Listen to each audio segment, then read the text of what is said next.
അമൃതം പൊടി വെച്ചിട്ടൊരു സ്പെഷ്യൽ ഐറ്റമാണ് ഇന്നത്തെ റെസിപ്പി. കാണാൻ നല്ല ഭംഗിയാണ്, അതുപോലെ തന്നെ നല്ല ടേസ്റ്റി ആയിട്ടുള്ള നല്ലൊരു ഡെസേർട്ടാണ്. അമൃതം പൊടിൻ്റെ ടേസ്റ്റൊന്നും ഈ ഒരു ഡെസേർട്ടിന് ഉണ്ടാവുകയില്ല. അപ്പോൾ അമൃതം പൊടി കഴിക്കാത്ത കുട്ടികൾക്കൊക്കെ ഈ രീതിയിലൊക്കെ ഉണ്ടാക്കി കൊടുക്കുകയാണെങ്കിൽ തീർച്ചയായിട്ടും ഇഷ്ടമാവും. കുട്ടികൾക്ക് മാത്രമല്ല, വീട്ടിലൊരു ഗസ്റ്റൊക്കെ വരികയാണെന്നുണ്ടെങ്കിൽ ഇതുപോലെ ഉണ്ടാക്കി വെക്കുകയാണെങ്കിൽ കഴിക്കാനും നല്ല ടേസ്റ്റാണ്, തീർച്ചയായിട്ടും ഇഷ്ടമാവുകയും ചെയ്യും.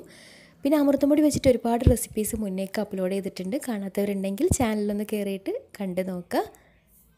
അപ്പോൾ അമൃതം പൊടി വെച്ചിട്ട് സിമ്പിളായിട്ട് ഉണ്ടാക്കിയെടുക്കാൻ പറ്റി ഈ ഒരു ഡെസേർട്ട് എങ്ങനെയാണ് തയ്യാറാക്കുന്നതെന്ന് നോക്കാം.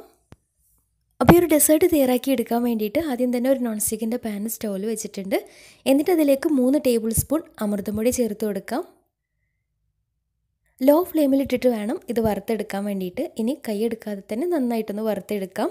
അപ്പോൾ അമൃതം പൊടിയുടെ കളർ ചെറുതായിട്ടൊന്ന് മാറി നന്നായിട്ടൊന്ന് വറവായിട്ട് കിട്ടണം. അപ്പോൾ ഒരു 3-4 മിനിറ്റ് മീഡിയം ടു ലോ ഫ്ലെയിമിലിട്ടിട്ട് നന്നായിട്ട് വറുത്തെടുത്ത് കഴിഞ്ഞാൽ ഇനി ഫ്ലെയിം ഓഫ് ചെയ്തിട്ട് ഈ ഒരു പൊടി വേറൊരു ബൗളിലേക്ക് മാറ്റി വെക്കണം. അല്ലെങ്കിൽ ഈ ഒരു ചൂടിൽ കിടന്നിട്ട് പൊടി കരിഞ്ഞു പോകാനുള്ള സാധ്യതയുണ്ട്. ഇനി ഒരു ബൗളെടുത്ത് അതിലേക്ക് 1.5 കപ്പ് പാലൊഴിച്ച് കൊടുക്കാം. പാൽ സ്റ്റൗവിൽ വെച്ചിട്ട് നന്നായിട്ടൊന്ന് തിളച്ച് വരണം. അപ്പോൾ പാലവിടെ തിളച്ച് വരുമ്പോഴത്തേക്ക് ഇനി ചെറിയൊരു ബൗൾ എടുത്ത് അതിലേക്ക് 1.5 ടേബിൾ സ്പൂൺ കോൺഫ്ലോർ ചേർത്ത് കൊടുത്തിട്ടുണ്ട്. ഇനി ഇതിലേക്ക് കുറച്ച് വെള്ളം ഒഴിച്ചിട്ട് ഇത് നന്നായിട്ടൊന്ന് മിക്സാക്കി കട്ടയൊന്നുമില്ലാതെ നന്നായിട്ടൊന്ന് കലക്കിയെടുക്കാം. ഇനി പാൽ ഏകദേശം തിളച്ച് വരുന്ന സമയത്ത് ഇതിലേക്ക് മധുരത്തിന് ആവശ്യമായിട്ടുള്ള പഞ്ചസാര ചേർത്ത് കൊടുക്കാം. ഞാനിപ്പോൾ ഒരു 6 ടേബിൾ സ്പൂൺ പഞ്ചസാര ചേർത്ത് കൊടുക്കുന്നുണ്ട്. അപ്പോൾ ഇത് തണുപ്പിച്ചിട്ട് കഴിക്കുകയാണെന്നുണ്ടെങ്കിൽ അത്യാവശ്യം മധുരം വേണം കേട്ടോ. അപ്പം ലാസ്റ്റ് നോക്കിയിട്ട് മധുരമൊക്കെ പാകത്തിന് നോക്കിയിട്ട് ചേർത്ത് കൊടുക്കുകയും ചെയ്യാം. അപ്പോൾ പാൽ ഏകദേശം തിളച്ച് വരുന്ന സമയത്ത് ഇനി ഇതിലേക്ക് നമ്മൾ കലക്കി വെച്ചിട്ടുണ്ടായിരുന്ന കോൺഫ്ലോറിൻ്റെ മിക്സ് ചേർത്തിട്ട് നന്നായിട്ട് ഇളക്കി വേവിച്ചെടുക്കാം. കൂടെ തന്നെ നല്ലൊരു ഫ്ലേവറിന് വേണ്ടിയിട്ട് 1 ടീസ്പൂൺ വനില എസൻസും കൂടെ ചേർത്ത് കൊടുക്കുന്നുണ്ട്. വനില എസൻസ് കയ്യിലുണ്ടെങ്കിൽ ചേർത്ത് കൊടുത്താൽ മതിയാവും, അല്ലെങ്കിൽ ഏലക്കാപ്പൊടി ചേർത്ത് കൊടുക്കാം. ഈ ഒരു ഡെസേർട്ടിലേക്ക് ഏറ്റവും ടേസ്റ്റ് വനില എസൻസ് തന്നെ ആയിരിക്കും. പിന്നെ കോൺഫ്ലോറിന് പകരമായിട്ട് കസ്റ്റേർഡ് പൗഡർ കയ്യിലുണ്ടെങ്കിൽ കസ്റ്റേർഡ് പൗഡർ വെച്ചിട്ടും ഇതേ രീതിയിൽ ചെയ്തെടുക്കാം കേട്ടോ. അങ്ങനെയാകുമ്പോൾ വനില എസൻസിൻ്റെ ആവശ്യമൊന്നുമില്ല. അപ്പോൾ പാലൊക്കെ നന്നായിട്ട് തിളച്ച് കോൺഫ്ലോറൊക്കെ നന്നായിട്ട് വെന്ത് കിട്ടിയാൽ ഇനി ഇത് തണുക്കാൻ വേണ്ടിയിട്ട് മാറ്റി വെക്കാം. അപ്പോൾ നന്നായിട്ട് തണുത്ത് കിട്ടിയാൽ ഇനി മിക്സിയുടെ ജാറിലേക്ക് ഇട്ടിട്ട് അതിലേക്ക് നമ്മൾ നേരത്തെ വറുത്ത് മാറ്റി വെച്ചിട്ടുണ്ടായിരുന്ന അമൃതം പൊടി കൂടി ചേർത്തിട്ട് നന്നായിട്ടൊന്ന് അടിച്ചെടുക്കാം. എന്നിട്ടൊരു ബൗളിലേക്ക് മാറ്റാം.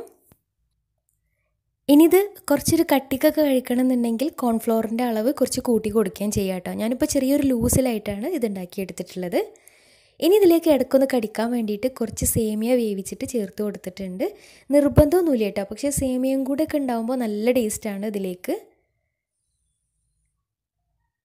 ഇനി ഇത് സേമിയ വേവിച്ച് വെച്ചത് കാരണം ചെറിയൊരു കട്ടയായിട്ടാണുള്ളത്. അപ്പം സ്പൂൺ വെച്ചിട്ട് നന്നായിട്ട് മിക്സ് ആക്കിയിട്ട് സേമിയൊക്കെ ഒന്ന് ഇളക്കി ഒന്ന് വേറിട്ട് ആക്കി കൊടുക്കാം. ഇനി സേമിയക്ക് പകരം ചൗവരി സാബുനരി ഉണ്ടെങ്കിൽ അത് ചേർത്ത് കൊടുത്താലും മതി. ഇനി ഇതിലേക്ക് ഇഷ്ടമുള്ള ഫ്രൂട്ട്സ് ചേർത്ത് കൊടുക്കാം കേട്ടോ. ഞാനിപ്പോൾ കുറച്ച് ആപ്പിൾ ചെറുതായിട്ട് കട്ട് ചെയ്തതും അതുപോലെ തന്നെ കുറച്ച് ഉറുമാമ്പഴം ഇതുപോലെ എടുത്തിട്ടുള്ളതും ചേർത്തിട്ട് മിക്സാക്കി എടുക്കുന്നുണ്ട്. ഒരുപാട് പുളിയുള്ള ചേർത്ത് കൊടുക്കേണ്ട. ആപ്പിളും ഇനി നേന്ത്രപ്പഴം കയ്യിലുണ്ടെങ്കിൽ ചെറുതായിട്ട് കട്ട് ചെയ്തിട്ട് അതും ചേർത്ത് കൊടുക്കാം കേട്ടോ. ഇനി എല്ലാം കൂടെ നന്നായിട്ട് മിക്സാക്കി എടുത്ത് കഴിഞ്ഞാൽ ഇനി കയ്യിൽ മിൽക്ക് മെയ്ഡ് ഉണ്ടെങ്കിൽ ഒരു 2 ടേബിൾ സ്പൂൺ മിൽക്ക് മെയ്ഡ് കൂടെ ചേർത്ത് കൊടുക്കുകയാണെങ്കിൽ അടിപൊളി ടേസ്റ്റ് ആയിരിക്കും. ഇനി ഇത് അടച്ച് വെച്ച് കുറച്ച് സമയം ഫ്രിഡ്ജിൽ വെച്ചിട്ടൊന്ന് തണുപ്പിച്ചെടുക്കാം. തണുപ്പിച്ചിട്ട് കഴിക്കുമ്പോഴാണ് കൂടുതൽ ടേസ്റ്റ്.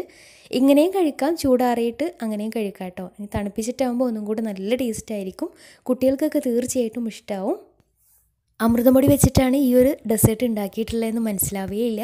ഇഷ്ടമുള്ള ഫ്രൂട്ട്സൊക്കെ കുട്ടികൾ കഴിക്കാത്ത ഫ്രൂട്ട്സൊക്കെ ഇതിലേക്ക് ചേർത്തിട്ട് മിക്സ് ആക്കിയിട്ട് കൊടുക്കുകയും ചെയ്യാം.